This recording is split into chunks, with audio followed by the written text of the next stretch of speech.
মা, আমি রিয়াকে ভালোবাসি। আমি রিয়ার মাকে ফোন কইরা বলে দিছি আমার ছেলের অন্য জায়গায় বিয়ে হয়ে গেছে। মা, তুমি।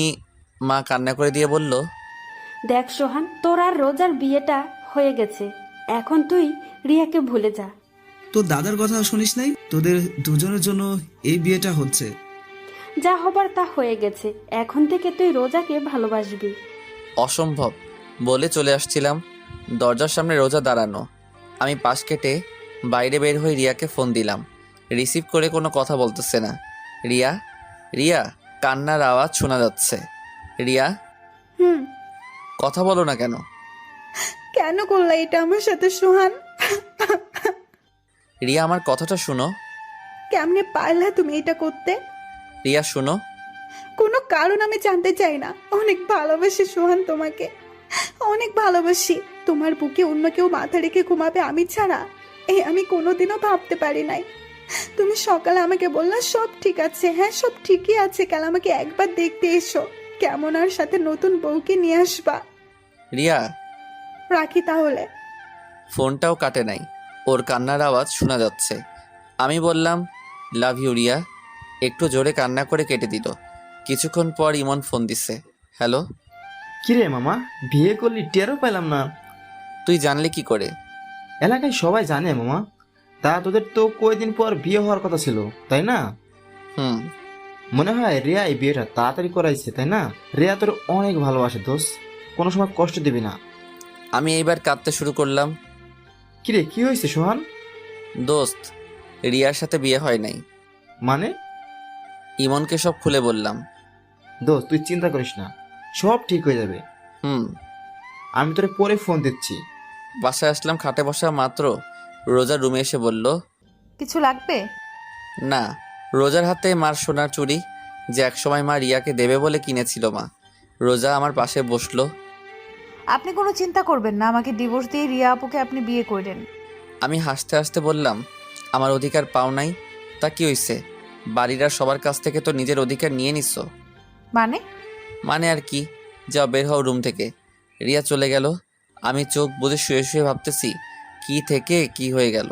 আমার সাজানো জীবনটা এক নিমিষে উল্টাপাল্টা হয়ে গেল। অনেক রাগ হচ্ছে রোজার উপর। কিছুক্ষণ পর রোজার রুমে আসলো। ও হয়তো ভাবছে আমি ঘুমিয়ে পড়ছি। পাশে বসে আমার কপালে একটা চুমু দিল। আমার রাগের পরিমাণটা আরও বেড়ে গেল। আমি উঠেই রোজার গালে ঠাস ঠাস। তোর সাহস কি করে হলো এটা করার? রোজা ভয় পেয়ে আমার থেকে একটু দূরে সরিয়ে দাঁড়িয়ে বোবা কান্না করতেছে। ফর্সা গালে আমার আঙুলের ছাপ স্পষ্ট দেখা যাচ্ছে। তোরে বলছি না আমার থেকে দূরে দূরে থাকবি? রোজা কোনো কথা বলতেছে না, চুপচাপ কান্না করতেছে। এরই মধ্যে মা রুমে ঢুকলো। কি হয়েছে, এত চিল্লাচিল্লি করছিস কেন? এ কি রোজা, তুই কান্না করতেছিস কেন? তোর গালে এটা কিসের দাগ? নে আম্মু। মা আমার কাছে এসে বলল, রোজাকে মারছিস তুই? কেন মারছিস? মা, এবার আমার গালে পড়ছে। আমার রাগটা আরও বাড়তে লাগলো। মা, এই একটা মেয়ের জন্য তুমি? ও শুধু একটা মেয়ে না, ও আমাদের বাড়ির বউ। বউ বউ বউ আর ভালো লাগে না মা।